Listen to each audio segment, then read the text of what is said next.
Right, hello again. Today I am going to talk about focus points and how to get sharp filming and sharp photographs with your Canon 250. Okay, so we're doing this with a Canon 250. Now the Canon 250 does not have loads and loads of focus points, so don't expect to get maybe the whole frame in focus, because it doesn't have like 50 to 60 focus points. High spec cameras, your R10, your R6, your Sony cameras have loads and loads of focus points, so therefore within a frame there will be more areas of focus point available to you. Okay, so with this little demo, I'm going to show you. You got to go into manual mode. So we're going to do this in manual mode. Okay, so if I turn the camera around, we're in manual mode, and then you're going to switch the camera on. So switch it on. Okay, and what you're going to do is you're going to click on the Q button, and then your focus points are very visually presented to you. If you don't know which one it is this one. So click on that one and it will take you to your focus points. Now this is touchscreen and it is also manual button based as well, like the old traditional cameras. So you can click on these and it will allow you to select points of focus like that. Okay, you can also use your wheel at the top to select points within the frame to have focus. Then you will click on your the button to take the picture. You'll hold it halfway down, it will make a little beep noise, and then it will take a picture and focus into that point. So you can see if I click on that image, okay, it's a bit orange because I've not changed my white balance. If I zoom into it, so this is my zoom button, so if I zoom into it like this, okay, like that, you can see that this area is out of focus. Yeah, this area is out of focus, but if I scooch up to the other side, you can clearly see, because I selected my focus point to be in this location, that this area is far more in focus than the opposite side. So that will allow you to get that kind of depth of field look to your photographs and film. You do want to do that, because think about not everything is in focus.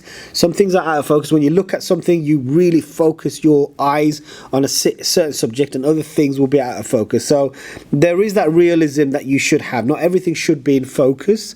I know people do like everything in focus, but you should really have a slight level of depth to your image or videography. Okay, so that's one way of doing it. So if I click on this little button here and then click on this Q button, I can also do it here as well. So if I go to this button here, I can have autofocus. Okay, so I can select these, so I can have tracking.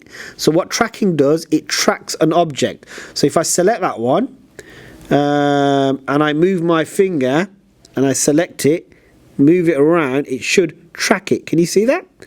Can you see the way that's tracking? So that is tracking my, and look, the camera's moving around as well, so that is tracking my finger. That's quite useful if you are doing moving objects. If things are moving in your frame, then you will select a tracking feature for it to track that image. Okay, so again, that's tracking. Spot metering is like, it will spot within the middle of the frame. So if you're doing portraits, for example, or you're doing you're focusing on one person in a frame, then your spot metering will probably be a more suitable option for you. You've got one point focus, and you've got zonal focus, and this will allow you to select zone. Again, if you click on your frame, see the way it focuses on there, and again, if you tap on your screen, if you tap on your screen and do that, it will and if you don't tap on it there, it will focus into that area, and then if I take that shot, it will focus into that area. Let's try that again. There you go. So can you see the way that's focusing? If I move it there, and it's taking the photograph. So if I again, if I view that, zoom in, you can see, oh sorry, I've gone too much. You can see that area is in focus. Sorry, if I just take that picture, zoom in, move it around. So you can move it around like on your phone as well, like this. So zoom in, you can clearly see that area is in more focus as opposed to that area. Okay, so go back to Q button.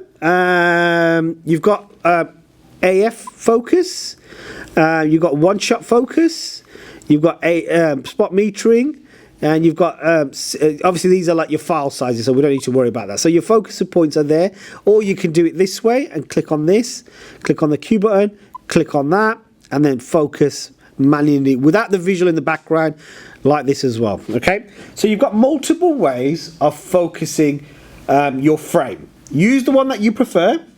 Use the one that you're comfortable with. A lot of you younger guys are probably used to doing it on as a touch screen. So I am used to using touch screen nowadays as well. So you probably would prefer to use the visual with the video and then click and focus whilst you're on screen. Okay, thank you for watching.